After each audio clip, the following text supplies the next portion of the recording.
ప్రియమైనటువంటి దివ్యవాణి ప్రేక్షకులారా, నీ సాక్షిగా కార్యక్రమంనకు మిమ్మల్ని అందరినీ కూడా సాదరముగా ఆహ్వానిస్తున్నాను.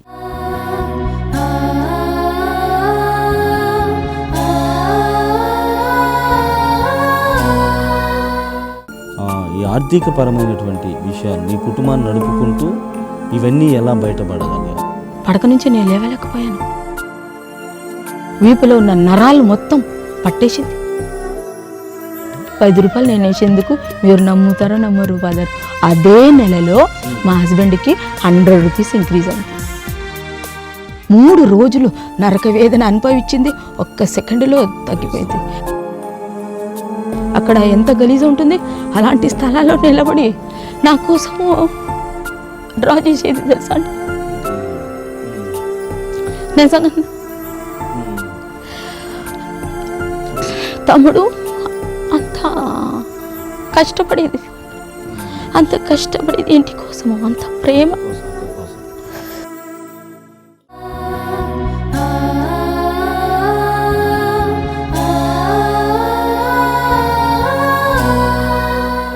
పరిచర్య అనగానే కొద్దో గొప్ప ఆర్థికమైనటువంటి సమస్యలు ఉంటాయి. మనకు చాలా చేయాలని ఉంటుంది, చాలా సందర్శించాలని ఉంటుంది, ఎవరు లేని వాళ్ళకి సాయం చేద్దాము అన్నటువంటి ఆలోచన వస్తుంది. అయితే ఇక్కడ 2 విషయాలు మీరు చెప్పాలి నీ సాక్షిగా కార్యక్రమం తరపున. మొట్టమొదటిది ఏంటంటే మీ కుటుంబ సభ్యుల సహకారం, రెండోది ఈ కుటుంబ సభ్యుల సహకారము అయిన తర్వాత ఈ ఆర్థికపరమైనటువంటి విషయాలు నీ కుటుంబాన్ని నడుపుకుంటూ ఇవన్నీ ఎలా బయటపడగలిగావు? మేము మా హస్బెండ్ ఇద్దరే మేము ఉండేది. ఆనే ఒక చిన్న రూమ్లో ఒకే రూమ్లో ఉండేది.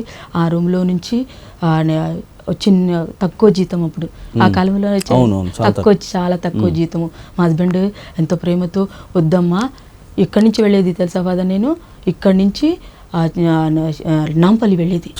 అది కూడా నా పెద్ద కొడుకు నేను గర్భంలో ఉన్నప్పుడు ఇక్కడి నుంచి అక్కడికి వెళ్ళేది.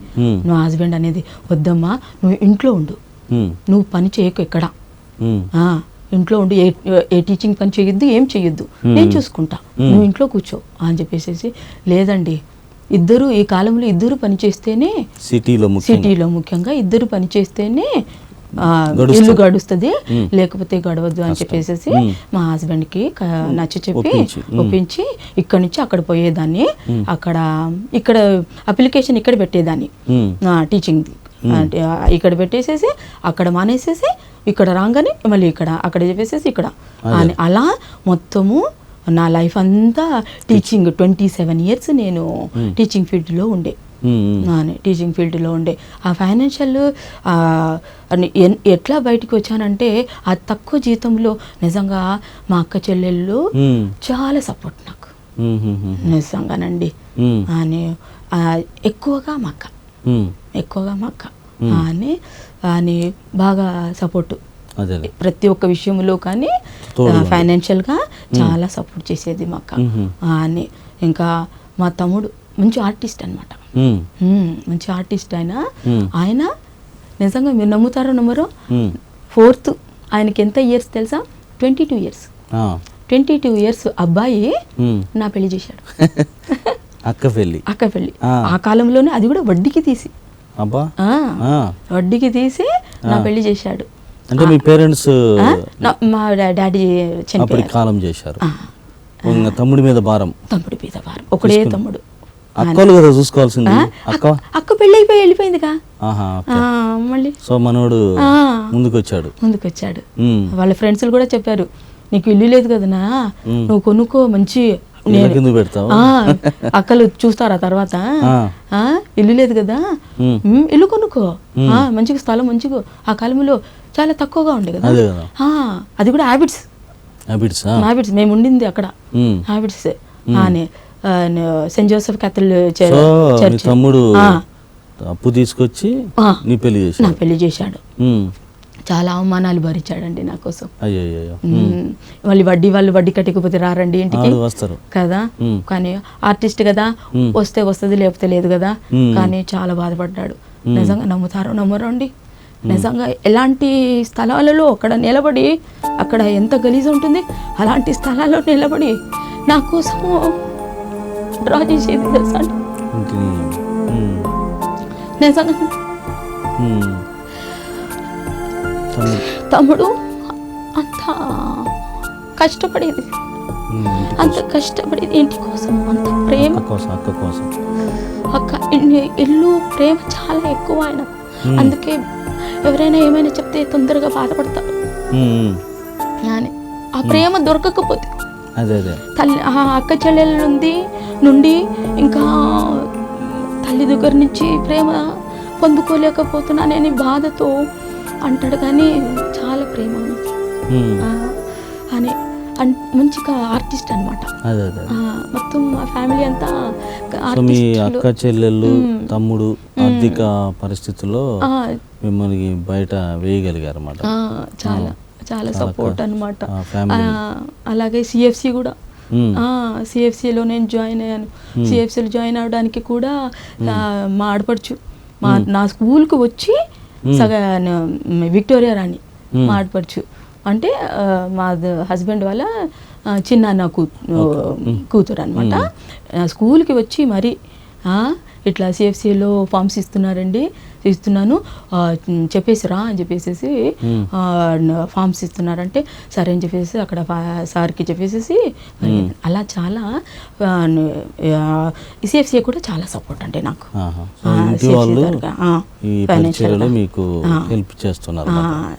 ఆడపడుచు రెండో ఆమె విక్టోరియా రాణి, జోషి అని మూడో ఆమె, ఫస్ట్ ఆమె రీటా. వాళ్ళే నాకు వచ్చి నా పెళ్లికి పిల్లలని చేశారు, నన్ను చేశారు. వాళ్ళు చేశారు వాళ్ళు. సో తర్వాత అమ్మా చాలా విషయాలు, ఇంటి విషయాలు, ప్రేమ పరంగా తమ్ముళ్ళు అక్క చెల్లెళ్ళు అన్నిటివి బాగా కనపడుతున్నాయి. మీ ఫ్యామిలీ కుటుంబం ఉమ్మడిగా ఉండి సాయం, ఒకరికొకరు సాయం చేసుకుంటూ ఉన్నారు. అయితే నేటి ప్రపంచంలో అవన్నీ లేవు. ఇప్పుడు మీ ఇంట్లో చాలా అరుదు అలాంటి ఫ్యామిలీస్, అన్ని చిన్న చిన్న మైక్రో ఫ్యామిలీస్, చాలా చిన్న ఫ్యామిలీస్ అవుతున్నాయి. అలాంటి వారికి ఎలా ఉండాలో మీరు చెప్పగలరా? అలాంటి ఎలా ఉండాలని, మనం ఇలా ఉండాలి. మంచి ప్రశ్న వేశారు. అని అలా ఉండాలంటే ప్రేమ. మొదటి కొరింథీ 13వ అధ్యాయంలో ఎంత బాగా ప్రేమ గురించి తెలియజేశారంటే కదా. ప్రేమ గురించి ఎప్పుడైతే మనము దేవుని, ఇప్పుడు నేను ఆ ఊబిలో నుండి బయటికి వచ్చినందుకు దేవుని పట్టుకున్నాను కదా, అలా ప్రతి ఒక్క బిడ్డలు వాక్యం చదవాలి. ఎందుకంటే యోహాను సువార్త 1:1 ఉంది, ఆదిలో వాక్కు ఉండేను, వాక్కు దేవుని యొద్దండును, దేవుడే వాక్య ఉండేను. ఆ వాక్యాన్ని చదవాలి. ఎన్నో కుటుంబాలలో వాక్యాలు చదవటం లేదు. ఒకప్పుడు నాకు కూడా తెలియదు ఫాదర్. మనము క్యాథలిక్ లో ఎలా ఉంటుంది మనది, ఏదో ఆదివారము చర్చికి వెళ్ళాలా, వచ్చామా అయిపోయిందా పని, బాగా వంట చేసుకుని తిన్నామా అయిపోయింది పని. డ్యూటీ వాక్యం అనేది ఫాదర్ల పని, వాళ్ళ పని మంది కాదు అట్లా. అప్పుడు నాకు కూడా తెలియదు ఫాదర్, ఏమీ తెలీదు. మా డాడీ బాగా నైట్లో కూర్చొని బైబిల్ చదివేది. బైబిల్ చదివేసి మా డాడీ నాకు చెప్పేది, నేనే పక్కన కూర్చొని 11 గంటల దాకా వినేదాన్ని. డాడీ చెప్తుంటే వాళ్ళందరూ పడుకునేది. కీర్తనలు 1వ అధ్యాయం 2-3 వచనాల్లో వాక్యం చదువుతుంది, ధర్మశాస్త్రము దివారాత్రము ధ్యానించు వారు ధన్యులు, అట్టివారు ఏటు ఒడ్డిన నాటబడిన చెట్టు వంటి వారు, వారు చేయు ప్రతి ఒక్క కార్యములు విజయమును గాంచుదురు. ఎవరి జీవితంలో విజయాన్ని వాళ్ళు చూడాలంటే ప్రతిరోజు వాక్యాన్ని ధ్యానించవలసిందే. అది సో మీరు ఇచ్చే సలహా వచ్చేసి వాక్యాన్ని పఠించడం, పారాయణం చేయడం, ధ్యానం చేయడము, ఆకలింపు చేసుకోవడం, మననం చేయాలి. అప్పుడే జీవితంలో ఏదైనా ఇబ్బంది వచ్చినా మనము ఛేదించడానికి, సాధించుకోవడానికి మంచి పట్టు ఉంటుంది, దేవుని ద్వారా పట్టు. చాలా సంతోషం అమ్మా. చాలా ఇంకోటి ఒకటి చెప్పండి. అని అసలు పోతే మనమందరం క్యాథలిక్ కదా ఫాదర్. అవును. చాలా మంది వేరే వేరే సంఘాల వాళ్ళు ఏం చేస్తారు, ఇంటికి వచ్చి మరి తల్లిని మీరు మొక్కకండి. వాళ్ళు అలా చెప్పినప్పుడు నేనేం చేశాను, సర్లే అని చెప్పేసి మాకు అలవాటు తిమాపూర్ వెళ్ళడం. ఇయర్లీ వన్స్ అక్కడ పండుగ జరుగుతుంది. తిమాపూర్లో ఫాతిమామాత పండుగ జరుగుతుంది. అక్కడ పండుగ జరుగుతుంటే అక్కడ ప్రేయరాలు అమ్ముతారు కదా ఫాదర్, ప్రేయరాలు తీసుకుందామని, ఆయిల్ తీసుకుందామని వెళ్ళాను. వెళ్ళి అక్కడ చాలా మంది ఉన్నారు. ఇక్కడ ట్రైన్ వెళ్ళిపోతుంది. మా హస్బెండ్ అన్నారు, ట్రైన్ వెళ్ళిపోతుంది, మళ్ళీ 2 hours వరకు ట్రైన్ రాదు, నువ్వు నడు అన్నాడు. అని సర్లే నేనేం చేశాను, జీసస్ ఆయిల్ ఉందిగా ఇంట్లో, ప్రేయర్ ఆయిల్ కదా అని చెప్పేసి నేనేం చేశాను, లైట్ తీసుకొని వచ్చేసాను. ఎందుకంటే వీళ్ళదంతా మాటలు గుర్తున్నాయి కదా, మళ్ళీ తిరుగుతున్నా, లైట్ తీసేసుకున్నాను, వచ్చేసాను ఇంటికి. నిజంగా మీరు నమ్ముతారో నమ్మరో ఫాదర్, ఆ మరో రోజు నేను లేవలేకపోయాను, పడక నుంచి నేను లేవలేకపోయాను. మొత్తం వీపులో ఉన్న నరాలు మొత్తం పట్టేసింది. నిజంగా భయంకరమైన నొప్పి. 3 రోజులు ఎంత నరకం అనిపించినా తెలుసా, అంత నరకం అనిపించిన. ఏంది తండ్రి ఇలా బాధపడుతున్నాను నేను అని చెప్పేసి నీ బాగా వేదన.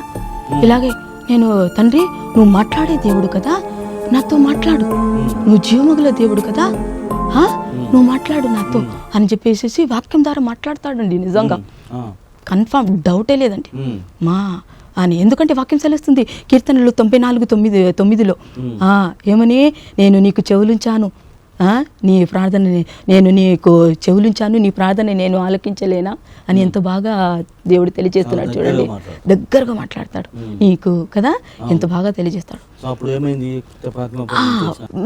వాక్యంతో మాట్లాడు. అక్కడ లూకాసు వార్త వచ్చింది.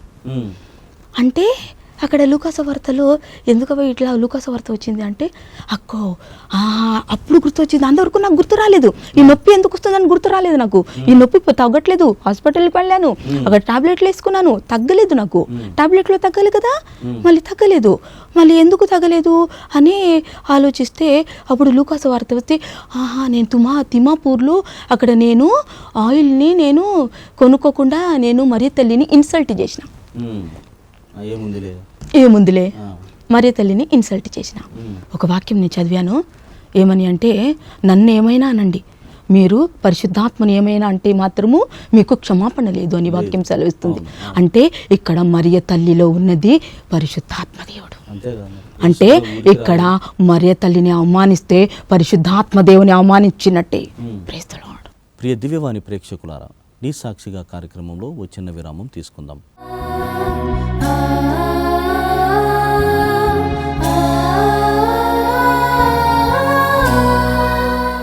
ప్రియ దివ్యవాణి ప్రేక్షకులారా, నీ సాక్షిగా కార్యక్రమమునకు పునఃస్వాగతం.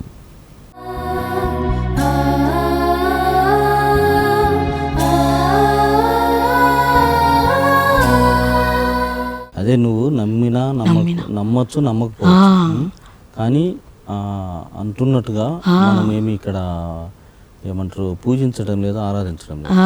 నాకు కొద్ది భక్తి. ఇప్పుడు అంతే, అందరూ తల్లిదండ్రులు ఉన్నారమ్మా, అమ్మలు ఉన్నారు, మీకు అమ్మ ఉన్నారు, మీ కొడుకు ఉన్నాడు. పెద్దోడు ఎంతగా ప్రేమిస్తాడు, రెండోవాడు ఎంతగా ప్రేమిస్తాడు, తేడా ఉంటుంది. ఇప్పుడు నాకు మా అమ్మ అంటే చాలా ఇష్టం. అంటే నాతో పాటు అందరికీ అమ్మ నాన్న ఉన్నారు. సో నేను ట్రీట్ చేసే విధానంలో నాకు కొద్దిగా ఎక్కువ. ఒకడేమో చనువు నడుము పట్టుకొనే ఉంటాడు, ఒక్కడికేమో జస్ట్ హాయ్ మా అంటారు. అప్పుడు ప్రేమ లేనని కాదు, లేదా వీడికి ఎక్కువ ప్రేమ అని అది కాదు, కానీ నా భావన, నా ఎక్స్ప్రెషన్ లో ఎక్కువగా తల్లి వైపుగా పోతుంది తప్ప ఇది ఆరాధన కాదు. మర్యాద, మీరు అన్నటువంటి విధంగా మర్యాద, గౌరవం మినిమం. పరిశుద్ధాత్మ దేవుడు ఇంతమంది ఉండగా ఆమె మీదకి ఎందుకు వచ్చాడు? కొన్నేళ్ళు అగస్టిన్ గారు చెప్తాడు, కొన్నేళ్ళు ఎదురు చూశాడు. ఆ తర్వాత ఆ రోజున ఆమె ఎస్ చెప్పకపోయింటే, నేను ఈ లోకంలో మాటలు పడలేను, నాకు ఇబ్బంది, ఈ లోకము చాలా లోక తీరు చాలా వేరేగా ఉంటుంది, కాబట్టి నేను ఎందుకు మాటలు పడాలి అని ఆ రోజు ఎస్ కాకుండా నో చెప్పింటే వేరేగా ఉండేది. బహుశా ఇప్పటి వరకు మెస్సయ్య ఎదురు చూడాల్సి వచ్చేది మనం మెస్సయ్య కోసం, రక్షణ, లోక రక్షణ కళ్యాణం కోసం. సో ఆ విధంగా the yes of mother Mary, has initiated the salvific plan of God అని చెప్తాడు అగస్టిన్ గారు. ఆమె చెప్పిన ఆ సమ్మతి, నేను సిద్ధంగా ఉన్నాను, దాసురాలను ఈ మాట చొప్పున నాకు జరుగుగాక అలా. సో ఆ విధంగా మనము నమ్మకపోగాని అగౌరవపరచడం అనేటువంటిది చాలా గొప్ప మాట చెప్పావు. పరిశుద్ధాత్మ దేవునికి వ్యతిరేకమేది పక్క అన్నటువంటిది. చాలా సంతోషం. సో ఆ విధంగా మీరు వచ్చినప్పుడు అది పూసుకున్నారు ప్రేరాయలు అది. ఎందుకంటే నేను చాలా థ్యాంక్స్ చెప్తా. ఎప్పుడైతే నేను మోకరించి కన్నీటి ప్రార్థన చేసుకున్నానో, క్షమాపణ అడిగానో మరియ తల్లిని, అప్పుడు నిజంగా మీరు నమ్ముతారో నమ్మరో ఎట్లా పోయిందంటే ఒక్క సెకండ్లో పోయింది. 3 రోజులు నరక వేదన అనుభవించింది, ఒక్క సెకండ్లో తగ్గిపోయింది. Praise the lord. అప్పటి నుంచి నేను మళ్ళీ రోజు చేయడం స్టార్ట్ చేసిన బదులు. ఇప్పుడు ఎవరైనా మరియ తల్లిని గురించి ఎవరైనా అగెన్స్ట్గా చెప్తే వాక్యం ఎత్తి పట్టి వాళ్ళకు ఇట్లా చెప్పగల దేవుడు ఆ జ్ఞానాన్ని దేవుడు నాకు ఇచ్చాడు. దేవుడికి చాలా అదే వాడుకుంటారు. చాలా శారదా గారు, చాలా అమూల్యమైనటువంటి సమయం మీరు మాతో వెచ్చించారు. అయితే చివరిగా దివ్యవాణికి మీరు చేస్తున్నారు కదా, సో దాని పట్ల దివ్యవాణి పట్ల మీకు ఉన్నటువంటి భావం చెప్పగలరా? ఎందుకంటే వాక్యం సెలవుస్తుంది. మత్తయి సువార్త 10వ అధ్యాయము 41వ వచనము, ప్రవక్తగా స్వీకరించువాడు ప్రవక్త బహుమానమును పొందుకుంటాడు. ఎందుకంటే టోటల్ మొత్తం లైఫ్ అంతా సాక్రిఫైస్ చేసేది ఫాదర్లు మాత్రమే. ఇర్మియా 1:5 వాక్యం సెలవుస్తుంది, నీ తల్లి గర్భములో పుట్టక మునుపే నేను నిన్ను ఎన్నుకున్నాను అన్నాడు కదా. ఫాదర్లను, కన్యాస్త్రీలను ఎన్నుకున్నది దేవాది దేవుడు మాత్రమే. ఇప్పుడు నార్మల్ పర్సన్స్ పెళ్లి చేసుకోకుండా నువ్వు ఫాదర్ అవుతారా? కారు. ఎందుకు? నువ్వు మంచిగా పెళ్లి చేసుకున్నావు, మళ్ళీ నన్ను సన్యాసం అంటావా అని అంటారు కదండి. అదే దేవుడి యొక్క ప్రణాళిక. ఒక్కొక్కరిని దేవుడు ఎన్నుకుంటాడు కదా. అనే అలా ఎప్పుడు కానీ ఫాదర్లు ఎక్కడ ఏ సహాయం అడిగినా కానీ నేను అస్సలు, ఎందుకంటే నేను మరణం ఛాయ వరకు నేను వెళ్ళొచ్చారు కదా, చూసి వచ్చాను కదా. అమ్మో, తనను తాను తగ్గించుకున్నవాడు నా రాజ్యంలో హెచ్చింపబడతాడు. వినయం ఉండాలి. సిరాపతి జ్ఞాన గ్రంథము 3వ అధ్యాయము 19వ వచన వాక్యం సెలవిస్తుంది, వినయవంతులకు మాత్రమే రహస్యాన్ని తెలియచేస్తాడంట. ఆ వినయము ఉండాలి, తగ్గింపు ఉండాలి, ఓర్పు ఉండాలి, సహనము ఉండాలి. అది అడగాలి మనము, అది అడగడం కాదు. మత్తయి సువార్త 6వ అధ్యాయం 8వ వచనములో వాక్యం సెలవుస్తుంది, అని నువ్వు అడగకముందే నేను అన్ని నీకు ఇస్తాను, అనుగ్రహిస్తాను అంటున్నాడు. మత్తయి సువార్త 6:33లో వాక్యం సెలవుస్తుంది కదా.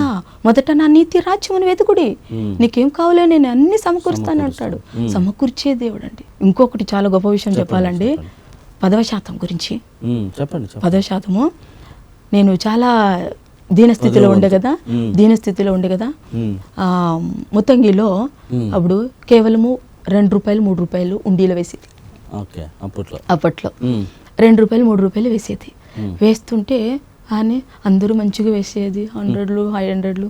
తండ్రి ఇదేంటి నైనా, నేను దేవుడికి ఇంతనే తక్కువ ఇస్తున్నాను అని చెప్పేసి అక్కడ 10% గురించి చెప్తున్నారు అని. మలాకి 3:10లో ఉంది నా 10% గురించి అని. నాకు 10% మీరు అర్పించండి, కావాలంటే మీరు నన్ను పరీక్షించి చూడండి. దేవుని పరీక్షించి చూసేవాళ్ళమా మనము? పరీక్షించి చూడండి అంటున్నాడు. కానీ అక్కడ నేను ఎప్పుడు ₹2-3 వేసేది. అప్పుడు ₹10 ముత్తంగిలో అక్కడ వేశాను ఉండిలో. ఫస్ట్ టైం వేశాను ₹10 వేసినందుకు, ₹10 నేను వేసేందుకు మీరు నమ్ముతారో నమ్మరు ఫాదర్, అదే నెలలో మా హస్బెండ్కి ₹100 ఇంక్రీజ్ అయింది. ఆ కాలంలో డబ్బులు కదా, ₹100 అంటే మొత్తం ఒక వారం ఇది వచ్చేస్తుంది. అప్పట్లో ఒక వారం కూరగాయలు, ఒక వారం కూరగాయలు వచ్చేస్తుంది. ఈ రోజు ఒక్కరోజు ఈ రోజు కదండి, ఒక వారం కూరగాయలు వచ్చేస్తుంది. చెవులారా విన్నాను. ఏమని తెలుసా, ఆ ఉండిలో వేస్తే మంచిగా ఫాదర్లు మంచిగా ఎంజాయ్ చేస్తారు, ఉండిలో వేసే బదులు అక్కడ వేయాలి కాదు, ఎక్కడిది అక్కడే ఇవ్వాలి. నువ్వు ఇది ఎక్స్ట్రా వేస్తే ఎక్స్ట్రా నీకు వస్తుంది. అక్కడ 10%. ఎందుకంటే ఆ సంఘానికి నువ్వు ఆ సంఘంలో ఒక మెంబర్, నువ్వు ఆ సంఘంలో నువ్వు ఒక మెంబర్ కాబట్టి అక్కడ ఇవ్వాల్సిందే. అది నాకు ముందు కూడా తెలియదు, అదే అదే ముందు తెలియదు. ఎప్పుడైతే తెలిసిందో వెయ్యాలని అప్పటి నుంచి నిజంగా అంచెలంచెలుగా ఇప్పుడు ఫైనాన్షియల్గా కూడా దేవుడు చాలా నన్ను వృద్ధిలోనికి తీసుకొస్తున్నాడు.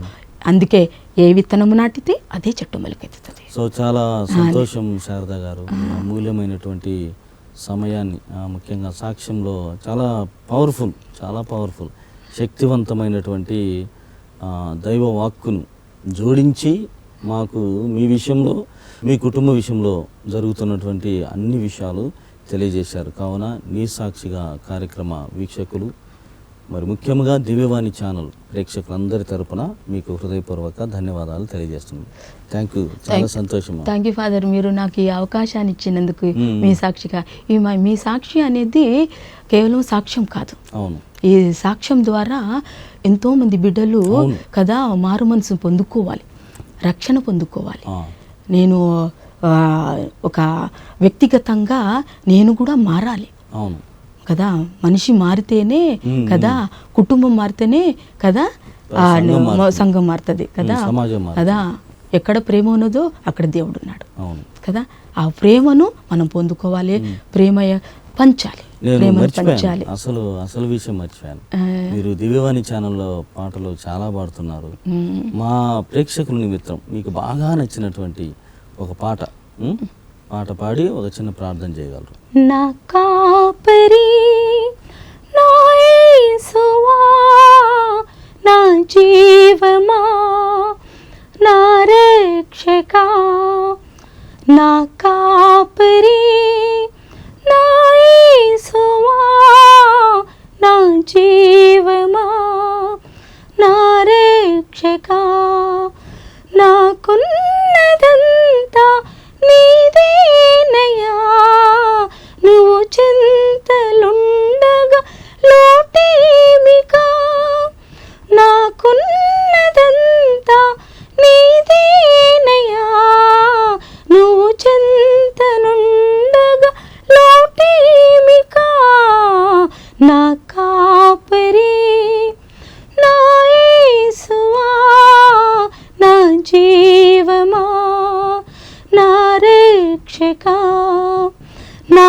చేయి పట్టి నడిపించినావు, నీ నవ్య జీవాన్ని నాకిచ్చినావు, నా చేయి పట్టి నడిపించినావు, నీ నవ్య జీవాన్ని నాకిచ్చినావు, నీ రాయబారిగా నన్ను పంపినావు, అభిషేక సుధలి కురిపించినావు, నీ రాయబారిగా నన్ను పంపినావు, అభిషేక సుధలి కురిపించినావు, నా కాపరి నా యేసువా, నా జీవమా, నా రక్షకా, నా కాపరి నా యేసువా, నా జీవమా, నా రక్షకా. చాలా సూపర్ వాడారు. చిన్న ప్రార్థన చేస్తారా దివ్యవాణి ప్రేక్షకులు, ముఖ్యంగా పరిచర్యలో ఉన్నటువంటి వాళ్ళు, మరి ముఖ్యంగా ఈ మైగ్రేన్ హెడేక్తో బాధపడుతున్నటువంటి చాలా మంది, మీరు 7 మందిలో ఒకరు అన్నారు, చాలా బాధాకరమైనటువంటి విషయం. వాళ్ళందరి కోసం చిన్న ప్రార్థన. పితాపుత్ర పవిత్రాత్మనామమున ఆమేన్. మహాపరిశుద్ధుడా, ప్రేమమేడా, సర్వశక్తిమంతుడా, సర్వాంతర్యామి, భూమిని ఆకాశాన్ని సమస్త జీవరాశులను సృష్టించిన గొప్ప దేవా, అయా తండ్రి, ఎంతగా మమ్మల్ని ప్రేమిస్తున్నావు తండ్రి. నన్ను సాక్షిగా నిలబెట్టినట్టు తండ్రి ప్రభా, నేను ప్రతి ఒక్క బిడ్డలను సాక్షిగా నిలబెట్టు తండ్రి ప్రభా. నీకు ఆయాసకరమైనది ఏది ఏ ఒక్కరిలో ఉండకూడదు తండ్రి ప్రభా. నేను నిన్ను అంటిపెట్టుకుని జీవించాలి తండ్రి ప్రభా. యోహాను 15:5 వాక్యం సెలవిచ్చిన ప్రకారము, నేను ద్రాక్షావళిని, మీరు తీగులు, మీరు నా యందు ఉండి నేను మీ యందు ఉంటేనే మీరు ఫలించగలుగుతారన్నావు తండ్రి. అవును నైనా, మేము ఫలించాలంటే తండ్రి ప్రభా, తండ్రి మిమ్మల్ని అంటిపెట్టుకొని ఉండాలి తండ్రి ప్రభా. నీకు వందనాలు, స్తోత్రాలు తండ్రి ప్రభా. ప్రత్యేకంగా తండ్రి ప్రభా, ఈ దివ్యవాణి తండ్రి ప్రభా ఛానల్ గురించి ప్రార్థన చేస్తున్నాను తండ్రి ప్రభా. ప్రభువా నేను ఆ తండ్రి యోహాను 16:23 వాక్యం సెలిచిన ప్రకారం తండ్రి ప్రభువా నేను ఆ తండ్రి మీరు తండ్రిని నా పేరిట ఏది అడిగినను నేను మీకు అనుగ్రహించునని వాగ్దానముని చేసిన దేవా మీ పాదాలు పట్టుకొని అర్థిస్తున్నాము తండ్రి ప్రభువా నేను ఆ తండ్రి ఈ దివ్యవాణి తండ్రి ప్రభువా నేను ఆ తండ్రి నడిపించటానికి దాతలను పంపించండి తండ్రి ప్రభువా నేను ఆ తండ్రి దాతలు లేకపోతే తండ్రి ప్రభువా నేను దివ్యవాణి తండ్రి నడవలేదని నీకు తెలుసు తండ్రి ప్రభువా నేను పరిశుద్ధాత్మదేవా నేను ఆ తండ్రి మీరు ప్రేరేపించండి బిడ్డలను తండ్రి ప్రభువా నేను నడిపించండి నేను ప్రతి ఒక్క ఫాదర్లను ఇక్కడ ఉంటున్న ప్రతి ఒక్క ఫాదర్లను ఇక్కడ వస్తున్న ప్రతి ఒక్క ఫాదర్లను నేను బిషపులను తండ్రి ప్రభువా నేను మీ రెక్కల చాటును భద్రపరుచుకోండి తండ్రి నేను నీ సిలువ చాటును మరుగుపరుచుకోండి తండ్రి ప్రభువా దుష్టుడి యొక్క కార్యాలు తండ్రి బిడ్డల జీవితంలో జరగకుండా తండ్రి నేను ఆ మధ్య 18 వాక్యం సెలిచిన ప్రకారము భూలోకములు మీరు ఏది బంధిస్తారో పరలోకములు అది బంధింపబడుతుంది, ఏది విప్పుతారో విప్పబడుతుంది వాక్యం సెలిచిన ప్రకారము తండ్రి ప్రభువా నేను ప్రతి ఒక్క ఇరుకులు ఇబ్బందులను తండ్రి సమస్యలు యేసు నామములో ఇప్పుడే బంధించబడును గాక ఆమేన్. స్తోత్రం రాజా పరిశుద్ధాత్మదేవ నిత్యంగా తండ్రి ప్రభువా నేను ఇక్కడ పనిచేస్తున్న ప్రతి ఒక్క బిడ్డలను పేరు పేరు నీ పాదములకు సమర్పిస్తున్నాము తండ్రి నేను ప్రతి ఒక్క బిడ్డల జీవితంలో అద్భుతాల ఆశ్చర్యకారులు జరిపించడానికి తండ్రి సహాయం చేయండి. నీ దూతల సైన్యాన్ని తండ్రి బిడ్డల చుట్టూ ఉంచండి. జకర్యా 2:5 ప్రకారం బిడ్డల చుట్టూ తండ్రి ప్రభువా యేసు నామములో అగ్ని ప్రకారం వేయబడును గాక ఆమేన్. దుష్టుడి యొక్క కార్యాలు తండ్రి ప్రభువా నేను ఆ తండ్రి నేను బిడ్డల దరిదాపులు రాకుండా నేను ఆ తండ్రి ఈ సెంటర్ దరిదాపులు రాకుండా తండ్రి ప్రభువా నేను ఆ తండ్రి నీ దూతలను కావలు ఉంచు తండ్రి ప్రభువా నేను తప్పకుండా మా ప్రార్థన గురించి జవాబిస్తారని ప్రతి ఒక్క విషయంలో మీ దూతల ముందు నడిపిస్తారని మీ మహిమార్థకరమే తండ్రి బిడ్డలందరినీ నేను వాడుకుంటారని నేను ప్రపంచంలోని ప్రతి ఒక్క బిడ్డలు రక్షణ పొందటానికి మార్గాలు తెరవమని నేను ఈ సాక్ష్యం ద్వారా తండ్రి ఎంతోమంది బిడ్డలు తండ్రి ప్రభువా నేను ఆ తండ్రి వారు నేను మారు మనసును పొందుకొని వాళ్ళ జీవితాలు మారిపోవాలి తండ్రి ప్రభువా తప్పకుండా అలాంటి సహాయం మీరు చేస్తారని విశ్వాసంతో ఇచ్చిన ప్రార్థనను నజరేయుడైన యేసు పరిశుద్ధ నామమున ఉన్నత నామమున మీ పాదములకు సమర్పించి అడిగి వేడుకొంచున్నాను కన్న తండ్రి ఆమేన్. చాలా ధన్యవాదములమ్మా. మంచి పాటకి మీ సాక్ష్యమునకు మీ ప్రార్థనకు మరొకసారి హృదయపూర్వక వందనాలను తెలియజేస్తున్నాను. థ్యాంక్ యూ ఫాదర్ ఈ అవకాశం ఇచ్చినందుకు నాకు. ప్రియ దివ్యవాణి ప్రేక్షకులారా, నీ సాక్షిగా కార్యక్రమంలో మనము శారదా గారి వ్యక్తిగత జీవితము మరియు కుటుంబ నేపథ్యమును దేవుడు నడిపించినటువంటి విధానం అతి ముఖ్యంగా ఆమె రోగము ద్వారా దేవునికి దగ్గరగా పెరుగుతున్నటువంటి ఒక మొక్క వలె ఆమెను మార్చుకున్నాడు అన్నటువంటి పవిత్రమైనటువంటి సాక్ష్యమును విన్నాం. కావున వారికి ధన్యవాదం తెలియజేస్తూ మరి వచ్చే వారం మరొక సాక్ష్యముతో మీ ముందు ఉంటాను. అప్పటి వరకు చూస్తూనే ఉండండి మీ దివ్యవాణి టీవీ ఛానల్.